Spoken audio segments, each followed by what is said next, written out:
ഞാൻ ദീപ്തി. ഇന്ന് ഞാൻ ഉരുളക്കിഴങ്ങ് വെച്ചിട്ടുള്ള ഒരു റെസിപ്പിയാണ് ചെയ്യാൻ പോകുന്നത്. അതിലേക്കായിട്ട് മീഡിയം സൈസിൽ 2 ഉരുളക്കിഴങ്ങ് എടുത്തിട്ടുണ്ട്. അപ്പോൾ ഇതിൻ്റെ തോലെല്ലാം കളഞ്ഞ് വൃത്തിയാക്കി എടുക്കാം.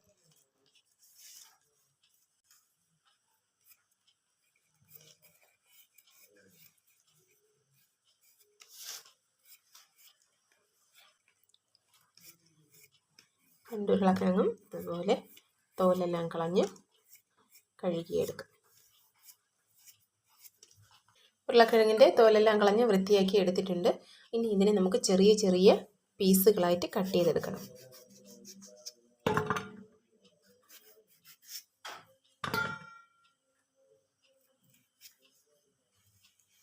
ഇത്രയും വലിപ്പത്തിലുള്ള പീസുകളായിട്ട് എല്ലാം കട്ട് ചെയ്തെടുക്കാം.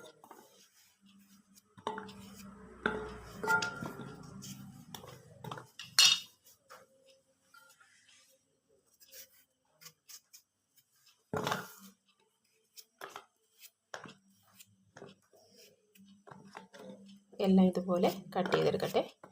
എല്ലാം ഞാൻ കട്ട് ചെയ്തെടുത്തിട്ടുണ്ട്. കുറച്ച് വെള്ളം ഒഴിച്ച് ഇതിനെ നമുക്ക് വേവാൻ വയ്ക്കാം. കുറച്ച് ഉപ്പിട്ട് കൊടുക്കാം.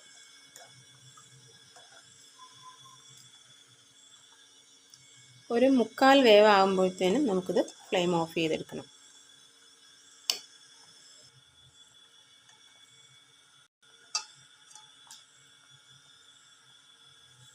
കിഴങ്ങ് വെന്തിട്ടുണ്ട്. നമുക്ക് ഫ്ലെയിം ഓഫ് ചെയ്ത് കൊടുക്കാം. ഉരുളക്കിഴങ്ങ് വേവിച്ചെടുത്താണ് വെള്ളമെല്ലാം കളഞ്ഞിട്ട് കൊണ്ടുവച്ചതാണ്. ഇതിലേക്ക് 1/4 സ്പൂൺ മഞ്ഞൾപ്പൊടി, ആവശ്യത്തിന് മുളക് പൊടി ഇട്ട് കൊടുക്കാം. ഞാൻ ഒരു 2 സ്പൂൺ മുളക് പൊടി ഇട്ട് കൊടുക്കണം. 1 സ്പൂൺ വെളുത്തുള്ളി ചതച്ചെടുത്തതാണ്, ഇഞ്ചി ചതച്ചത്,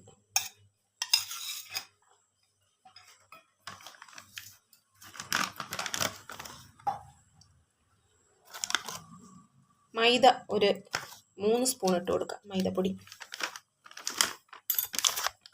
കുറച്ച് അരിപ്പൊടി കൂടെ ഇട്ട് കൊടുക്കാം. നാരങ്ങ ഉണ്ടെങ്കിൽ അത് കുറച്ചൊന്ന് പിഴിഞ്ഞൊഴിച്ച് കൊടുക്കാം.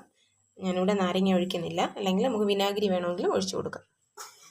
1/4 സ്പൂൺ ഉപ്പും കൂടെ ഇട്ട് കൊടുക്കാം. കുറച്ച് വെള്ളം ഒഴിച്ച് നന്നായിട്ട് ഇതിനെ ഒന്ന് കുഴച്ചെടുക്കാം. കുറച്ച് വെള്ളം ഒഴിച്ച് കൊടുക്കാം. ഒത്തിരി അങ്ങ് ഒഴിച്ചു കൊണ്ട, കുറച്ച് ഒഴിച്ച് മിക്സ് ചെയ്തെടുക്കാം.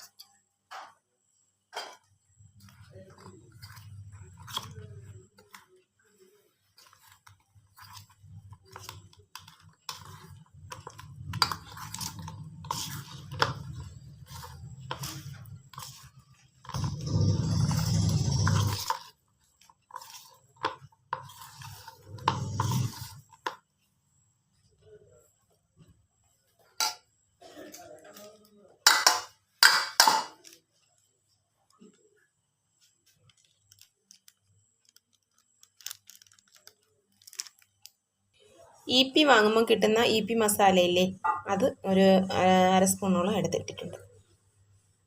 ഇല്ലെങ്കിൽ ഗരം മസാല വേണമെങ്കിൽ ഇട്ട് കൊടുക്കാം. നിങ്ങളുടെ ഇഷ്ടത്തിനനുസരിച്ച് ചേർത്ത് കൊടുക്കുക. കുറച്ച് വെള്ളം കൂടെ ഒഴിച്ചൊന്ന് ഇതിനെ നനച്ചെടുക്കാം.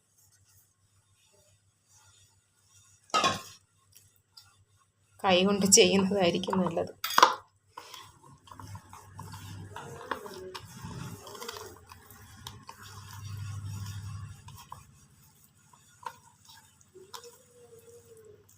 കുറച്ച് മുളക് പൊടി കൂടി വേണമെങ്കിൽ ചേർത്ത് കൊടുക്കുക. എരിവിനനുസരിച്ച് ചേർത്ത് കൊടുക്കാം.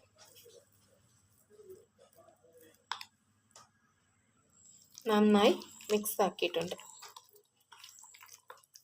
നമുക്കിതിനെ ഒന്ന് അടച്ച് വെച്ച് 5 മിനിറ്റ് ഒന്ന് റെസ്റ്റ് ചെയ്യാൻ മാറ്റി വയ്ക്കാം. ഒരു പാൻ അടുപ്പത്ത് വെച്ച് പാൻ നന്നായി ചൂടായിട്ടുണ്ട്. അതിലേക്ക് കുറച്ച് എണ്ണ ഒഴിച്ചു കൊടുക്കാം.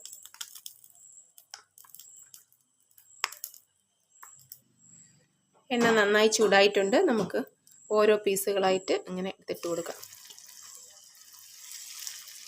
വാരി വേണമെങ്കിലും ഇട്ട് കൊടുക്കാം, പക്ഷേ എല്ലാം കൂടെ ഒന്നിച്ച് സെറ്റായി പോകും കേട്ടോ. അതുകൊണ്ടാണ് ഞാനിങ്ങനെ ചെയ്യുന്നത്. നമ്മുടെ സമയത്തിനനുസരിച്ച് നമുക്ക് ഇട്ട് കൊടുക്കാം.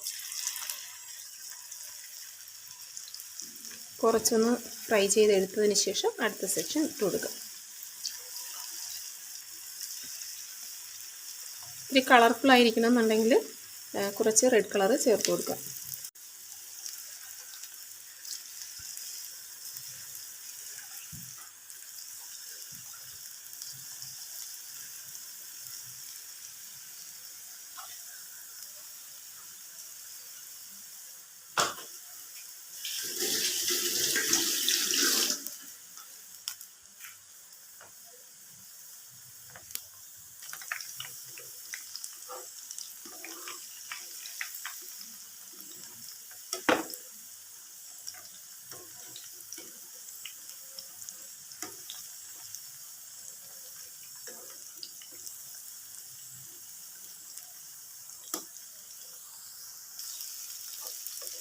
സാധാരണ നമ്മൾ ഫ്രൈ ചെയ്യുന്നതിൻ്റെ അത്രയും ഞാൻ ഫ്രൈ ചെയ്തിട്ടില്ല. ഒരു 3/4 പരുവേ ആയിട്ടുള്ളൂ.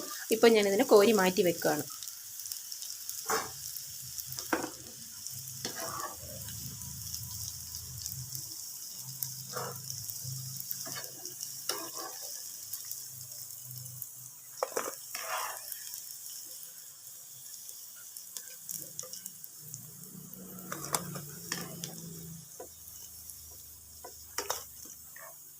ബാക്കി ഇരിക്കുന്നതും ഇട്ട് കൊടുത്ത് കോരി എടുത്തതിന് ശേഷം ബാക്കി ചെയ്യാം.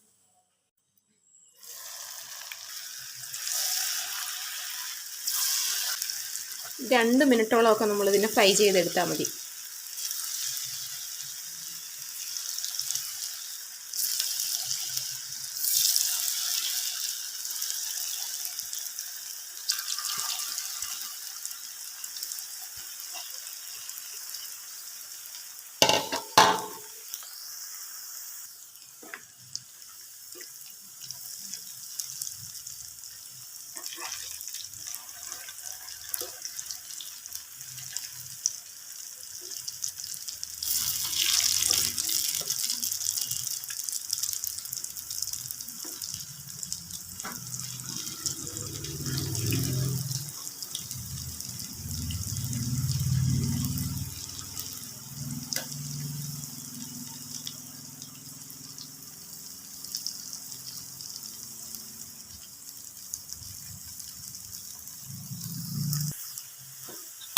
ഇത് ഒരു 2 മിനിറ്റോളം ഒന്ന് ഫ്രൈ ചെയ്തതിന് ശേഷം കോരി മാറ്റി വയ്ക്കാം.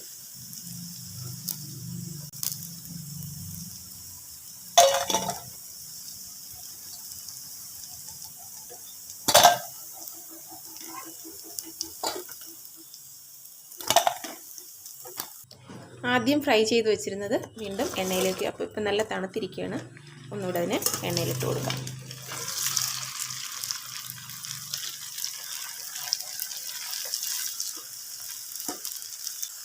ഇതിലേക്ക് പച്ചമുളക് 3 ചെറുതായിട്ടൊന്ന് കീറിയത് കൊടുക്കാം. കുറച്ച് കറിവേപ്പില,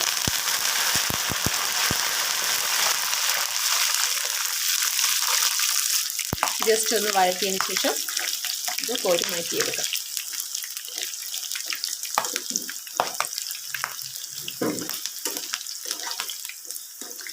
ഇനി ഇതിനെ ഒന്ന് കോരി മാറ്റി വയ്ക്കുക. അതുപോലെ തന്നെ അടുത്ത പോർഷനും ഇട്ട് കൊടുക്കാം.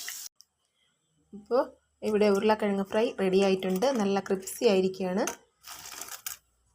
ഇപ്പോൾ എല്ലാവർക്കും ഇത് തീർച്ചയായിട്ടും ഇഷ്ടപ്പെടുമെന്ന് വിചാരിക്കുന്നു. ഇഷ്ടപ്പെട്ടാലൊന്ന് ലൈക്ക് ചെയ്യുകയും സബ്സ്ക്രൈബ് ചെയ്യുകയും ചെയ്തേക്കണേ.